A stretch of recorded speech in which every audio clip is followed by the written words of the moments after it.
Hello, and welcome to episode 1 of Shared Discovery, the show and podcast dedicated to sharing all the exciting and enjoyable aspects of games and gaming. I'm your host, Victor. Today, I'm joined by my co-host, Ron. Ron, how you doing? I'm well. I just came from out of town and a long drive, and it's been a busy day, but otherwise, I am ready to go. How about yourself? It means we get to have fun now. Yes. Relax, talk about the things we love, games. So to answer your question, I'm doing awesome. Yeah. So I'm very excited to get started today on our first episode of the podcast gig. And today we have a really awesome topic picked out. We wanted to pick a starting point, right?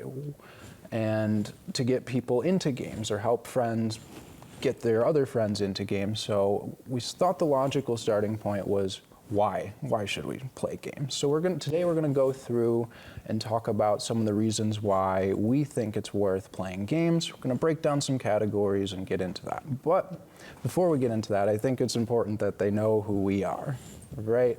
So can you tell us a little bit about yourself, your background, how you got into games, some of your favorite games? Sure.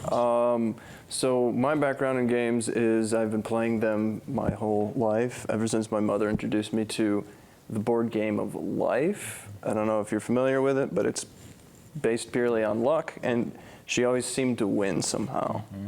She rigged life. She rigged life, yeah.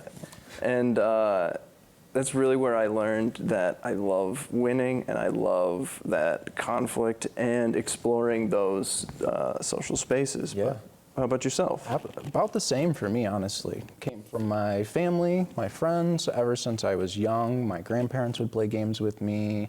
My mom would buy us games for Christmas, on birthdays, just show up with games. I remember she was a garage sailor, right? So she would come home with just like bins of old games, like Super Nintendo, Sega Genesis, Game Boy games, and I was always playing games like that, or always going to rent games at the game store. That's a thing you could do. Just so you guys know, that was a thing you could do. Renting board games. Yeah, GameCube games, video games. Right, Blockbuster and family stuff. video. So it's always been a part of my life to hang out with friends, family, and even into adulthood, we still have friend gatherings just based around playing games, right? All the time. Right, Yeah. We've played games for over a decade now. Yeah. Don't tell them that. I have a game going right now that Yeah. it takes 8 hours to play, and we've been breaking it up into chunks, playing it every single week, which has just been sad. That's a great way to do it as an adult, honestly. We used to be able to do that. I remember going to your house and just playing for 12 hours at a time. Oh yeah, minimum 12 hours. And then continue it to Sunday, mm-hmm. Right? So with our backgrounds out of the way, they know a little bit about us. What are your favorite kinds of games? We didn't get into that. Oh my. Yeah. Well, I'm a big fan of strategy games, simulation games and role-playing games above anything else. Sure. Doesn't matter the mechanics, whether it's video games or board games or card games. If it has any element of strategy, I'm there for it. Sure. Yeah. You like to optimize, figure out how you can win. Yes, min-max. Min-maxing. Winning. Well, we'll have a terminology episode for people that don't understand some of the terminology we're using. But yeah, absolutely. The strategy games are awesome. And those are that's kind of second for me, actually. The two top things for me are flavor, right? What pulls me into the game, right? What do I like from other aspects of life that is draws me in. So if it's a show I like, a different franchise, I really like that kind of flavor. And then I really like the social aspects of games that really have high interaction, right? And that's across all the games for me. And that goes right into my background, with playing with family and friends the whole life I use that as a tool to socialize. So I guess some examples of that off the top are social games, kind of like werewolf, social deduction games, like that. And then any game that we can squeeze some co-op out of it, right? Basically everything here, Mario Party, Root, Here to Slay, and it's co-op. That's not co-op, but any social aspect out of it. So now that they know a little bit about us moving forward here, I think we wanted to start off the episode by breaking down some misconceptions about gamers, looking at the statistics of who's actually playing the game. Because I don't know about you and everybody else at home, but in my experience, there are tons of misconceptions about gaming, gamers, and the stereotypes. We all know these things, right? But really, when you get down to brass tacks, who's playing games? And looking it up here, games are pretty much for everyone. Like, absolutely. They're social, and that's the critical key component of them, to the point where, as of this year, January, approximately 3.09 billion active video gamers are out there in the wild. That's a lot. That's almost half of the human population. That's so much. Holy cow. So you can find a gamer if you want to, is what you're saying. Oh yeah, throw a stone in any crowded room and you'll probably find a gamer. Doesn't matter what they look like, you can find a gamer. Right. And even more shocking is, with the stereotypes in mind and all these things, and past experience as well, is 55% of gamers are male and 45% are female. That breakdown just doesn't really compute with me, but that's how it goes. It's how it goes. It doesn't compute because my whole life I've heard, games are for boys, girls don't do that. Right. That facts disprove that, right? The statistics disprove that. And maybe the games that they're playing are looking different. And in fact, in the research that I was showing, you get to these numbers because you broaden the type of games that are playing, not just video games, but you broaden it to like cell phone apps. And when you do that, it looks like this, right? A lot of women are more comfortable playing these types of games, and that's awesome. I want people, that's the point of this episode, to say, play whatever game makes you happy. Right. And another shocker was the age range. Is, again, people always tell me, games are for kids. Look at the colors. It's made to attract like children to play, and it's too old for adults. That now. Yeah, way too old for that. I am a business owner. I can't do these things. But most players are in the subset, the age of 18 to 34 years old. Adults. Right where we are. And the spread goes way outside that range. Yeah. There are millions of gamers that are older or younger. Yeah. And as old as like 217 million gamers being 65 or older. That just deproves that notion right there. Gets rid of it. Throw it out the window. And it's so funny too, because we hear that. I've heard that too. It's like, I'm too old for that. Games are for kids, right? But that doesn't even align with my experiences. No. Right? Yeah.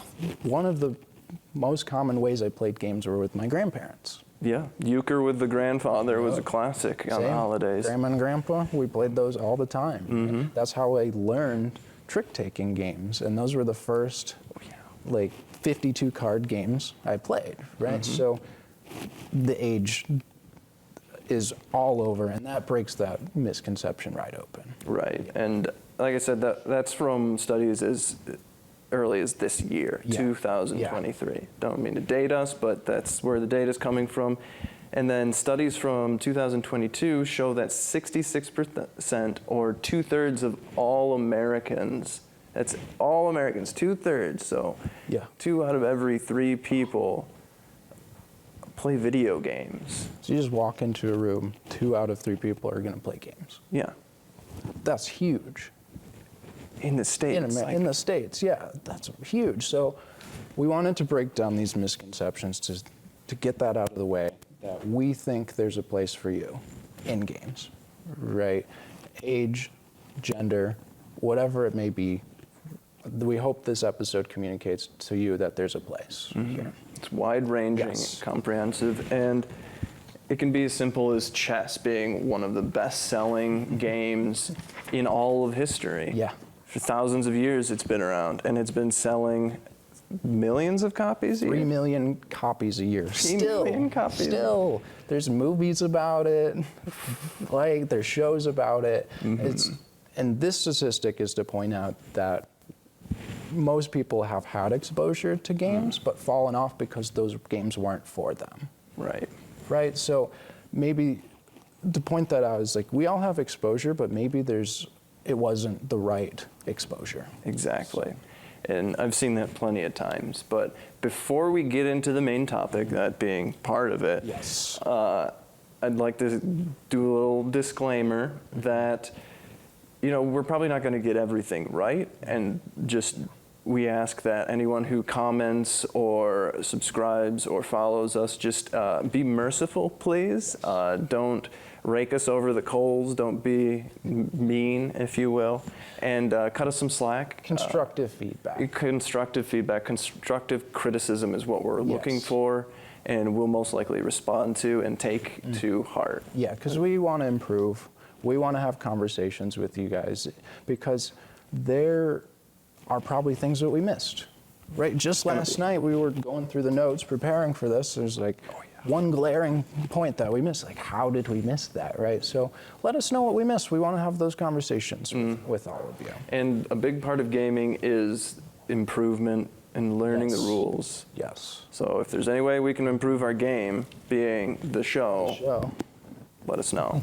absolutely. So Victor, take it away. What are some Yes. reasons why Okay. play Yeah, games? absolutely. So when I started doing the research for this, there's all kinds of articles, all kinds of points. So I tried to narrow these down into 5 categories, right? Some of the points might not exactly fit into the categories, but we're going to bounce back and forth to talk about the categories of the reasons why we think it's worth playing games. And this first category is cognitive, mental, and psychological benefits to playing games. I mean, right? games are mostly mental, They're in the right? brain, right? Like, it's stimulating your mind, right? So the first point here is that stimulating brain cells is shown to be good for memory, logic, reasoning, thinking, and studies actually show that people who play games, it helps to reduce Alzheimer's and dementia.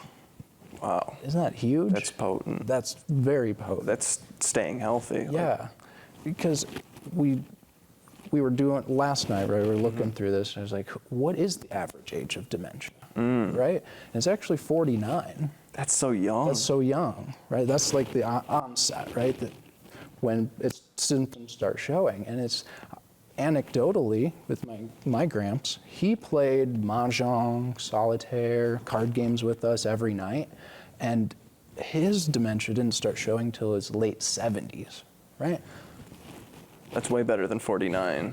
Way better, right? So that's an anecdote, but a point to show that there are really long-lasting benefits to playing games and using this engine in our brain, right?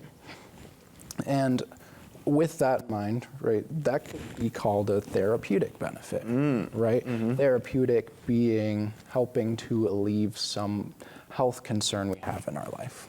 And so I wanted to point this out here. There's going to be therapeutic benefits through all of the categories we go through. So we're going to point those out as we go, right? And the next one actually being that it can help you cope with loss, losing, the ups and downs of life, give you a sense of control, help you work through these things that we have to, these skills, coping skills we have to use on a daily basis. Right, because who doesn't feel a loss of control in just living your everyday life? Like, so many things are just, you have no influence on them, and they're just going to happen whether you want to or not. And thinking about games, right?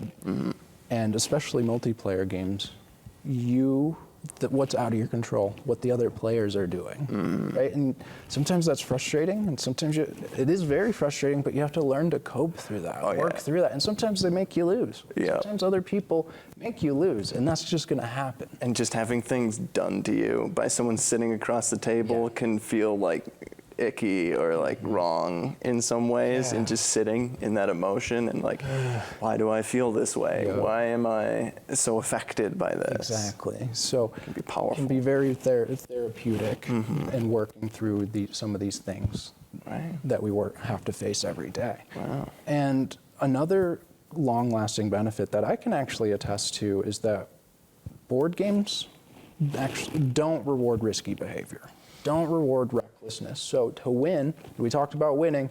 Winning's cool. You have to be calmer, You have to become more methodical in your choices. You have to become more patient. Unless it's risk. Then it rewards risky behavior. Calculated risky behavior. Okay, yeah, Right? yeah. Good point. Good Methodical. Point. Methodical, Yes. risky behavior. You got to weigh out pros and cons here. Yep. And I'm actually a testament to that too, because we play Magic the Gathering a lot. And I used to be the grumpy player in the group. Yeah. Sorry. It is what it is. It is what it is, but what I learned is people don't want to play with me. It ruins the mood. It ruins my fun. Like, why am I playing the game if I'm being the grump? So I actually have calmed down. People want to play with me more. I win more often, and I have fun when I'm losing too. Right? That's some potent energy. It is huge. So that all to say that there's growth to be had. Okay. Yeah. Yeah. And then in that, right, in that growth category here is, and we talked about this a little bit with stimulating your brain cells, is that you can learn risk assessment. We just touched on that, strategic thinking, mathematics, right?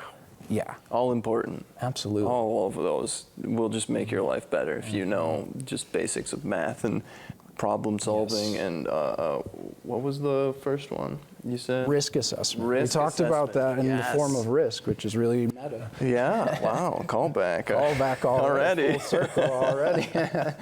And then the last point I had here is that it's a way to experience new things and to educate yourself or others. Yeah. There's a lot of educational games out there. Send it. Send it. And you actually had a really great point about this when we were doing the notes about how games have been used to help guide wars. Oh, yeah.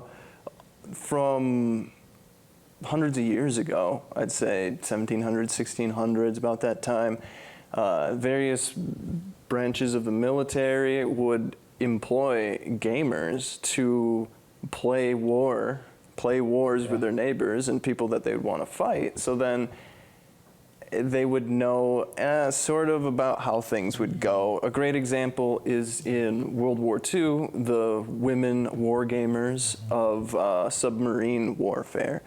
Yeah. Is the Germans were spending a ton of time sinking Allied shipping, which stopped the Allies from doing very well at all. And these women war gamers developed every single method to deal with submarines that were available and completely 180'd the war effort.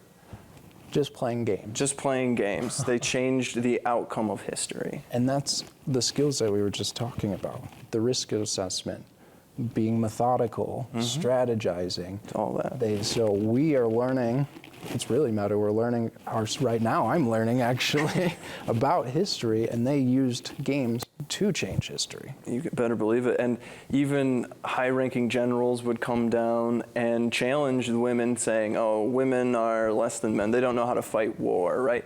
But every single time some hotshot general would challenge them, the women war gamers would wipe the floor with them. They wouldn't stand a chance. They'd think they'd have some new tactic. Oh, the submarines can do this. The war gamers are already 10 steps ahead of them and know what they're coming up with every single time. I gotta say, I love those stories. Anytime you put smug general, especially women, can put them in their place, I love those stories. Yeah. So that about wraps it up with the mental, cognitive, not social yet. benefits. So how about you take us away with some of the physical benefits for playing games? Oh, man. You'd think there aren't a whole lot of physical benefits for sitting at a table, like sitting and playing a game, right? And not only does it keep your gray matter nice and limber, but it reduces stress. It's inherent stress relief in taking time aside and doing something that isn't do or die, or like work where your whole livelihood depends on it, and being able to just step outside the current moment and just breathe and be a human, having fun and doing something that is essentially releasing endorphins, which is happy chemicals, and reducing your blood pressure just inherently. Yes. Oh, absolutely. And you could argue that this could have been in the psychological benefits category, right? But we talked about it. We decided to put it here because stress relief is directly related to so many physical benefits. Better sleep, better dieting, less anxiety, reduced depression, all of these, better eyesight, things like less headaches, right? So that's why we chose to put this here in that. And leading right into the next point, actually, with reduced screen time. Oh, yeah. That's for these physical games, right?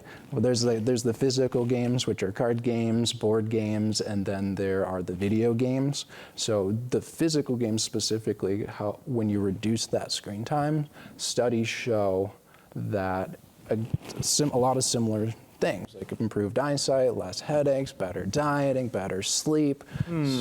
Huge. Yeah. Just from sitting playing games. Astronomical. And especially with screen time can also cause stress, and stress really breaks you down at cellular level. The fact that it affects so many things, like how is that not just the enemy of life in some way? It's like just de-stress. Don't be stressed. Stress. And Stress-free. research also shows, diving into psychology here. So there are these things called telomeres on the end of your DNA. And what happens if you're too stressed, it will actually erode those telomeres. What? So that it will actively reduce your lifespan. That's incredible. So like you're saying, that research backs up what you're saying, that stress is the enemy of life. Really? Yeah. And I've never had such a low level of stress being a co-owner of a company. I've never had such a low level of stress since I picked up gaming more frequently in my 30s now. And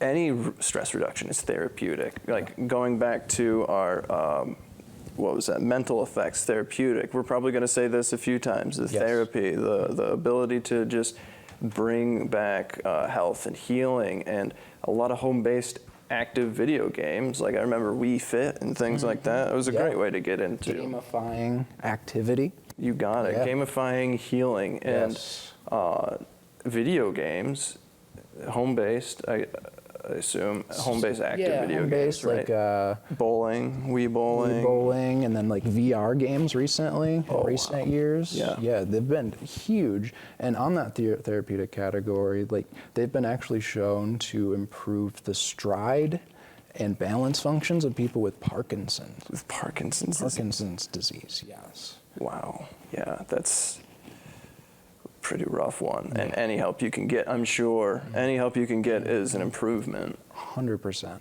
And that, a lot of those more physical games are games like Operation, Jenga, the Canadian classic Crokinole. I know the cornhole, family favorite, horseshoes too. Classic. Yep, throwing something at a target, nothing better than that. Builds those motor skills, builds that aim. Right. And I've heard even just basic video games without having to do the physical part of it, but like doing things in a 3D physical space will improve your reaction time, just like these physical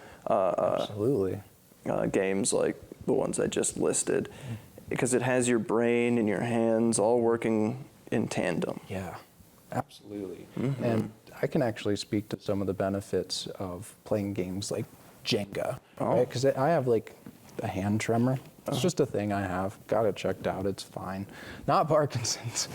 Hopefully we don't get there. But playing games like Jenga and these more physical, like fine motor games have been frustrating over the years. But I've found ways to cope with it, right? So like to play Jenga, I have to guide my hand, right? Two-handed Jenga. And it'd be frustrating, but I found a way to play it and have fun with it and not fix my issue, right? But back to our last category of like finding a way to cope with it and work through it. And I've been able to weaponize my tremor in one specific way, one specific facet of games. A lot of games have button mashing levels. And there was this one game on our GameCube back in the day, Superman game. It was really bad. right? But as kids, we tried to beat every game that my mom brought us, right? And there's this level where you have to close the dam by spamming the button. You had like seconds to do it. We couldn't do it. So I had to go on like a training arc to go in the hyperbolic time training, figure out how to do this and that. And so I was like, all right, I got this tremor anyway, let's figure it out. So just like flex my arm and it shakes my hand. And if I do it right over a button, it's like, and I don't lose those levels anymore. Never. I don't lose those levels in Mario Party. I don't lose those button mashing. I have friends who are like, I'm not playing this level with you. So You weaponized. weaponized my ailment. Yeah. So that's the one example I was thinking about while we were talking about this. It's like, yes, see, physical benefits. Wow. Yeah. You just got to find the niche category where that's effective, Yes. and then It's out there. It's out there. Yeah. And I think that brings us sort of to the end of the physical benefits. They're few, but I would say very potent physical Yes. benefits, like the stress relief. I just keep hammering it because Yes. it's so important to live a healthy life through stress is. reduction. And now we know it kills you. It can kill you. Kill you over time. It breaks you down. Yes. And I don't know about you, but personally, a key to a healthy life, not only stress reduction, but is having a good social life. Yes. And I don't know if you want to get into the social aspects of Yeah, I games. would love to, because as I was saying at the top of the hour, social games are actually like, that's why I play games, right? The social aspect is why I play games.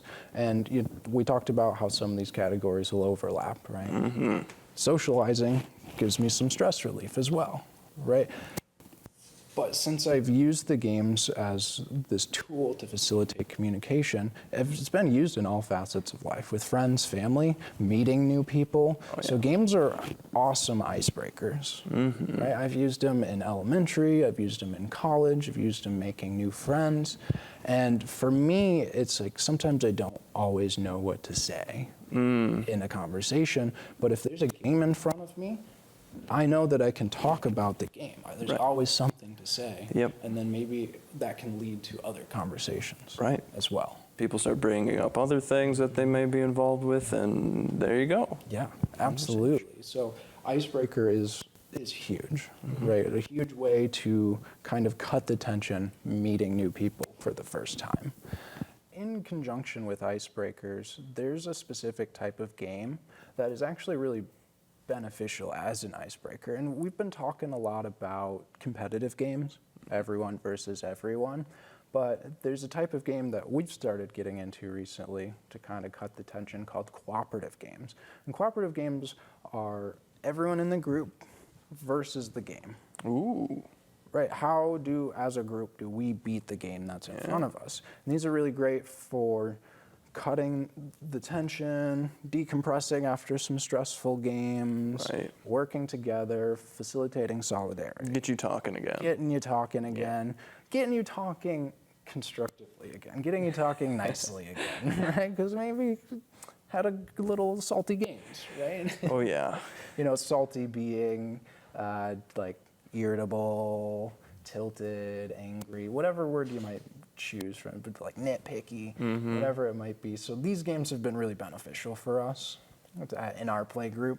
We throw one of those in every game session. Yeah, and they can really help you learn how to be cooperative, because a lot of things in life are competitive, just like in most games being competitive games. Yeah. And this builds a completely different skill set. Absolutely. Cooperating and knowing how to cooperate and build relationships. Yeah, and our society pits us against us all the time. Yeah, profit motive, how many times do you hear this sort of language? Exactly. So like finding a way to like work as a team is fantastic. And these games have been awesome for that, right? Right. Even losing together, you still feel good, feel validated in that. So the next point that I have here is actually, I thought it was clickbait, is can save relationships. That's a bold statement. Very bold. Very bold statement. But, I clickbaited, I got it, and it said that it's not going to be the only thing that saves a relationship, right?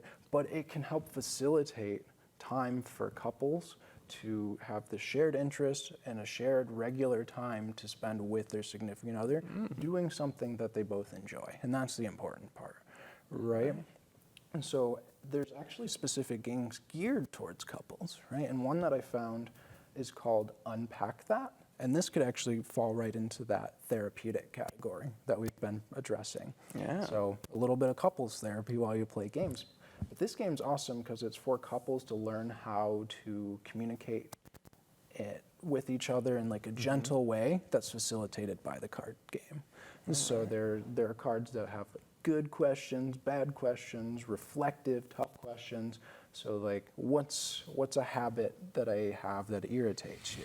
Oh my. What's a good memory you have about me? Right? Maybe we should play one of these sometime. That would be fun. We should do that on camera here. That would be awesome.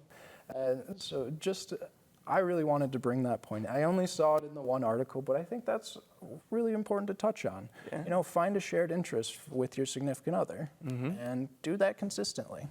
So, There you go. and this big category here, I think we've been touching on it a lot, really, is shared experiences are one of the best ways to connect with people, best socializing tool, great way to bond with others, and just create these connections with your family and friends. Yeah, too easy. It's too easy. It's feels like a cheat code. Right. Right? For me, who, like I said, struggles to always know what to say, whether it's with my family members I don't see all the time, or I do see all the time and I still don't know what to say because we've said it all. Right. There's that too. Right? Or friends that you want to catch up with, or new friends like the icebreaker. It's really great for like helping facilitate that. And I don't know how many more times I'm going to say facilitate Facilitate. or games, Games. but you know, this is for you, Vine. you know. You know who you are. And so we talked about education, being Right. a good educational tool, and it's also games are a wonderful educational tool for kids, specifically in teaching them how to communicate, follow rules, It's a big one. right, and being graceful losers, being honest, all of these things. And we decided to put this here because a lot of the lessons kids need to learn is how to fit into a society, how to socialize, how do my actions affect the others around me. Yeah. How to cooperate, how to build constructively with other people, how to do all of these skills. Yes. Games, physical or otherwise, they can teach it. Oh, 100%. And I've played games my whole life, whether it was for fun or educational games or literally just making up games on the playground. Right. And how many times have you like seen gamified aspects of like a job that you've worked or an event that you've gone to where, oh, there's an Easter egg hunt or there's a collect these certain tokens that you can find and you get a reward, and it's everywhere. Everything is always trying to gamify work and aspects of life that aren't as appealing, and it just makes it easier because games are just fun. There's a reason they're so popular. It's the reason billions of people play them. So why not help use those as tools for education, tools for getting through the less desirable parts of life. Exactly. Right? Tools for teaching kids how to be good citizens. And You're gonna send it? we are gonna send it. Okay. Thank you. How could I forget? Right. It's so fun. That's your favorite part. That's my favorite part. Man. And so we talked about a little bit of how they can be therapeutic, but I also had a couple other reasons of how they're therapeutic. And a lot of the articles said that games are really good reason to, really beneficial for people with social anxiety. I touched on that for myself a little bit. How I have had forms of social anxiety, and games have helped cut that tension and do it in a comfortable way. Right. Some people I know, the only time they go out is to play board games at a local shop or Friday Night Magic, and it's because of social anxiety, or they just don't have a need for that sort of social interaction as much as others. And it allows them to actually have a space where they can build relationships and get friends and work on maybe some of these anxiety activities as well. Absolutely. And then the last category the last therapy I had here was role play therapy. And we touched on that a little bit with Unpack That, of how you can work through some of the issues you're having. But role play therapy is used by therapists to help a patient work through some behaviors that they have in their lives, struggles they're having, anxiety. And the game that I specifically touched on with this was Dungeons and Dragons. Oh, yes. It's a role-playing game, right? So for me specifically, I like to use Dungeons and Dragons to help with that social anxiety, to help work on different aspects of myself, such as extroversion. Like, I'm more introverted, more shy by nature. It takes more energy for me to speak. So when I play D&D, I'm like, why not be the opposite? And the first thing that comes to mind for me is empathy building. If you're pretending to be someone else, you're putting yourself in their shoes, you're trying to think like them, you're trying to feel like them.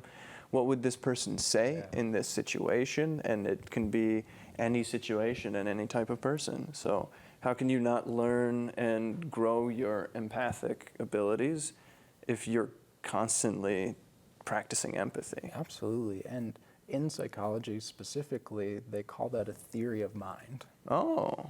Right? When you're thinking about what the other person would be thinking about. Okay. Right? Like, you have an understanding of how they're feeling, how they're thinking about how you're reacting with them. Right. So in D&D specifically, I've switched how I play. Instead of being a murder hobo, y'all have to get... We'll cover that later. You have to get through that, right? Yeah. It's not just a video game. Like, that's when you play D&D for the first time, you're like, it's just a video game. I'm gonna kill stuff. But it's you once you move past that, I treat D&D as, well, what would my character do in this situation? And that's really changed my experience. Totally different perspective. Absolutely. It's like, because I used to ask, like, what would I do? And it's a lot different. Yeah. So empathy building is huge. Getting in someone else's head, huge. And so that's what we have for the social benefits of playing games. But I think I'm going to pass it to you for the number one reason to play games. Yeah, as if thinking about how other people are thinking about thinking isn't meta or There's too also heady enough. There's also the looking glass self. Oh. You heard of this theory? This is a sociological Maybe theory. lay it on me. Where you develop your identity by thinking about how others might be perceiving you, right? Similar to theory of mind. You're blowing my mind right now. So This is too many levels, but okay, we're not quite done with the levels. Just of move thought. past it. Yeah, right? If instead of thinking about fun and entertainment, Yes. and like, well, you play games because they're fun, right? Like, what could be simpler than that? That's probably the main reason to play Yeah. games. The number one reason through all the research, because they're fun. And to use the Socratic method a little bit, what is fun? Oh, Ron. Listen, you asked this question while we were doing our research. It's like, that's easy. That's easy, right? Right. Okay, let's just look up the definition. Fun's basic. That's basic. So I looked it up, and it says it's enjoyment, amusement, and lighthearted pleasure. Ron, those are synonyms. Those are synonyms. I still don't know what fun is. How about we save that for a different episode, and we put the question out to the audience, let everybody, how about you tell us what's fun? What's fun to you? Why is fun? What is fun? And That would be we'll have a whole awesome. talk. Yeah, let's plan on doing another episode. Send us what your definition of fun is. We'll read those out on that episode. I think that'd be awesome. Yeah, and a big thing that goes along with entertainment and fun is calling back to stress. What are you doing when you're de-stressing? You're unwinding, you're relaxing, you're taking it easy. It's a decompression. You're letting that weight off, right? And what's better? Weight back on. What's better unwind and relax time than in between activities in your busy day? If you have downtime of 5 minutes, well, there's tons of match 3 games and phone games and things that you can actively be playing in these what used to be empty minutes that add into hours. And fun, some people think you can't have fun without other people being involved, but there's a whole subset of games that are single player, solo player, and that can be an escape from daily life, and you spend time by yourself, and that maybe is how you decompress. I don't know about you, Victor, but I really do enjoy the social aspects of the games, but there are games, I do have a few games where I just am like, I don't want to think about anyone. This is my game. And I know I've played it thousands of times. I know the rules, I know the intricacies. I'm going to dive in, have a chill time. And we wanted to put this here because we've been talking about multiplayer games for the past, 40 minutes, but we want to say that there's just as many players that play them by themselves, and that's awesome. There are people, with families who just use that to say, I worked all day, I'm done with dinner, I'm done with kids, I'm going to spend this time for myself playing games, and that's awesome. Right. Something that you can just use to escape and just be a person by yourself. We touched on this too in our misconceptions, our statistics, and you addressed this with the phone apps, is like, since we have these supercomputers in our pockets, and since apps are huge, that is a huge, huge population of people that play games are the people that play solo and just play phone apps on their commute, like you're saying. Yeah, how many people do you know who carry a phone? That's how many people who could be playing games, right? Whoa, all of them. Yeah, right? Everybody I know has this phone, so let's get on it. Let's get some games going. And you said it, being comforted by something familiar, but like what's better than making memories with something familiar, or even if it's brand new, that's making new memories. And education and entertainment go hand in hand. Easily. They try to separate them all the time, but really, you're learning. The first time you play a new game, you're learning completely new rule sets, everything about the game. And why are they trying to gamify these things? Because we know that things that are enjoyable, you learn better. It sinks in, you build those memories because they're memories you want to build. Exactly, and it's like, how easy was it to just pull back fun memories, to just draw on those throughout the episode? We've been doing it constantly. Easily, right? And we were talking about this yesterday, about how we have our friend get-togethers, and it's always games. And we can remember in clear detail of, like, last time, all 12 of us got 3 TVs, 3 Xboxes, played Halo, and it was great because we were doing a bunch of pairs of 2, and we got all to hang out and pair with people we don't normally. It's like, how easy was that to recall? Right. Because it's so fun. And play games that take large numbers of people, and we could actually play them maybe for the first time or first time in a long time. Halo comes to mind. We would play that as all together and tournament style, however you want to play it. And I even have more recent experiences with like 14-player games where half the people I don't even know who they are. And we're lying to each other's faces and having a ball. Right? Just calling each other out and like, it's wild. And those make huge memories. One video game that we played, they're called the Jack in the Box games. Yes. You remember those? So good. Those are so cool. One that we like, I can't remember the name, should have written it down, but there's always a judge, and then everyone in the audience puts in a word for their category, and then, you're all on your phones, and you're all having a good time. And we just do it on the couch. There's one that you draw art for. Yes. It's not Jack in the Box, but it's a similar game where everybody draws art and writes phrases and pairs them together and makes T-shirts. Well, we actually printed off a few of these T-shirts, really? and people wear them around, and we're like, oh, hey, remember when we did that? You printed a memory. Yeah, That's exactly. So cool. And like, that's a surefire birthday gift, is like, okay, play that game ahead of time, and then if somebody's like, oh, I love that shirt, boom.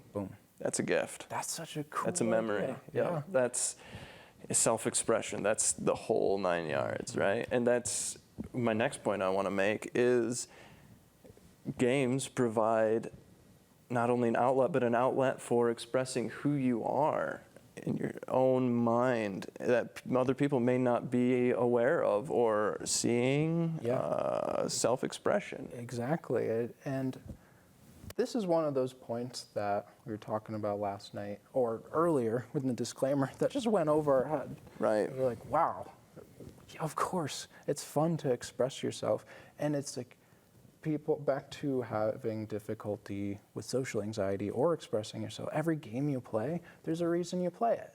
It's a genre you like. Yep. It's a style you like. The art speaks to you. D&D, right?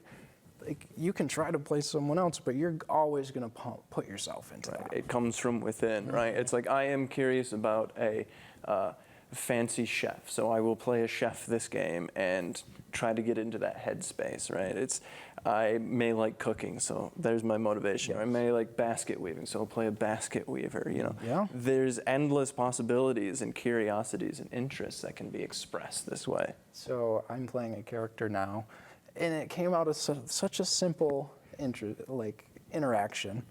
My partner Savannah, she sent me a picture of a bumblebee. Okay. And we knew we were going to play D&D this weekend, the upcoming weekend. And I was like, you know what? I'm going to be a beekeeper. That's what my character is going to be. Pun intended.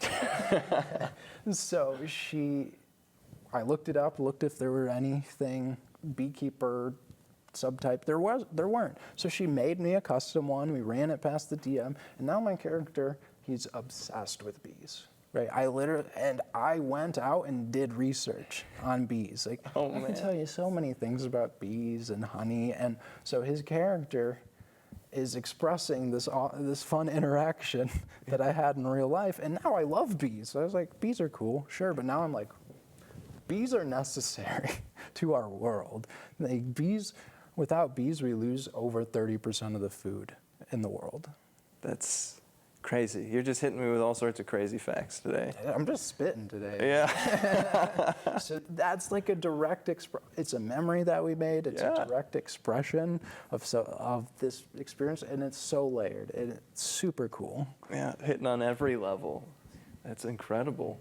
But you know, this is all well and good. Self-expression, stress relief, like all these intangible things, but I always get this line that games are not practical. There's no point to play games. I do hear that. It's pointless. I feel worthless. like we've made that it's up to this point we've already proved in a lot of ways that they're worthwhile. Right. They're not pointless. No. But we do hear that, right?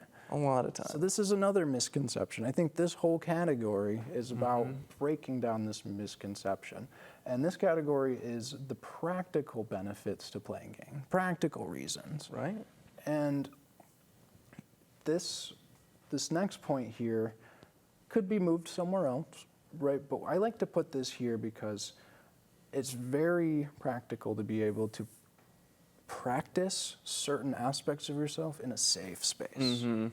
Right? So practice critical thinking, resource management, communication in a space where you know it's not going to harm you. Yeah. Where you can practice that, take it to your real life experience. Because we have to manage resources every day. We have to manage time. We have to manage money. We have to picture angles if you're doing measuring and cutting and stuff. Yeah, exactly. Yeah. And so being able to play games where there's money and time management that really doesn't have any harm on you, right? Whatever at the end of Monopoly. Moving on. I wouldn't play Monopoly, but that's what came to mind because there's money in Monopoly. But at the end of the game, it doesn't matter who has the most money. But in life, right, where you put that money, where you put your time, those have very real impacts. So being able to practice those safely is very practical, I think. Exactly. And with money, we put this here that games are an excellent value for your money. That's good to hear. It's awesome to hear. Like, how many of these games have we spent like $20, $50 on and played dozens of times? Oh, yes. Yes. It may be embarrassing or something along those lines how much you spend on a game, but just the dollars to hours ratio is off the charts compared to any other type of fun that I may have. Exactly. And not everyone has infinite money to spend on games, or it's like, I can't play games, because there's also this stigma that if you play games, you're going to spend a lot of money. Because there are people that do. And that's totally awesome. But the example I put here too is that with a single 52 deck of cards, there are thousands of games you can play for that. How much can you get one of those for? A few dollars. Few dollars. $2, yeah. $5. Right, and you could, so like just with that, you can keep that with you. You kept a deck of cards with you all the time in high school. Yeah, most days I would make sure to have a deck of cards, either to play cards or to do tricks, and I even got a nickname out of it for a little while, Ace, I remember. one of the football players. But anyway, yeah. And back to our other point, like that helped us pass time. That helped you pass the time throughout the day. Oh, yeah. During high school. So the next point being here is, and this is kind of also part of self-expression, but games come in every theme, size, form imaginable. Right? If you look on the biggest board game site, card game site, BoardGameGeek.com, there are over 140,000 games listed there. Ooh, Yeah. that's a lot. Right? With over 80 genres. So you're going to be able to find a game that fits your budget, that fits the amount of time you want to spend on games. So we wanted to make that point here that's like, they're practical for people who feel they don't have time or money. Like they're games, like you said, that cost a few bucks, that take 5 minutes at a time. So Yeah. practical. Efficient.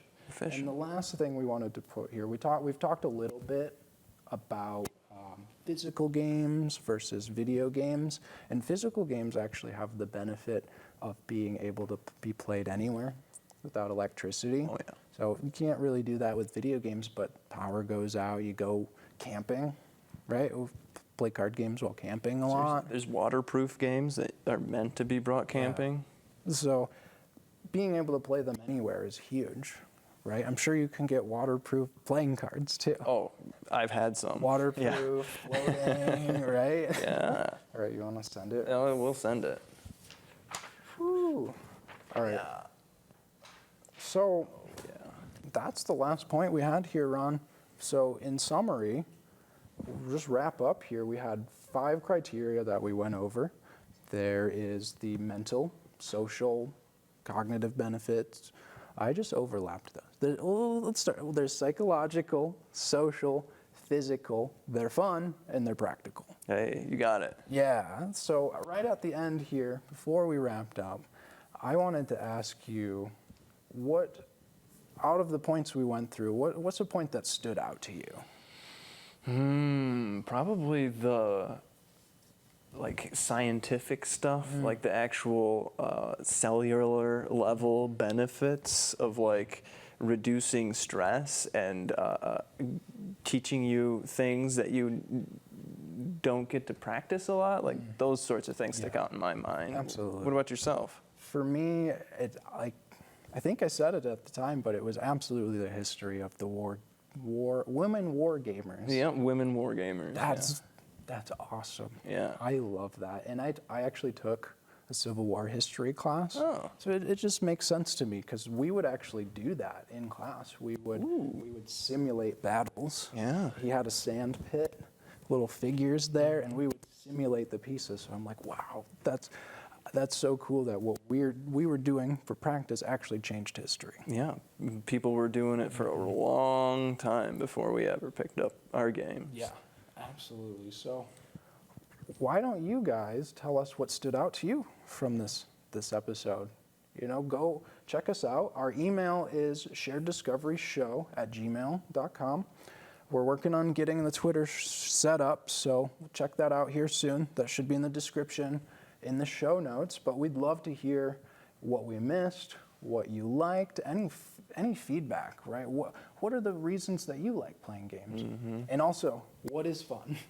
Right? Tell us your definitions of fun, because we'd love to read those out on our episode about fun. Right. We're going to do a deep dive and just really figure out what fun is, what it's about, how it works. Yeah, Maybe learn something. You never know. we're going to learn something. It's dense. I've started. It's dense. So that about wraps us up, Ron. All right. That wraps us up for episode 1 of Shared Discovery. So, as we close, please make sure to have some fun, be kind to each other, and play some games. You want to take us away, Ron? Yeah, sure. Riches must be divided, but real wealth can be shared. Thanks, guys. So long.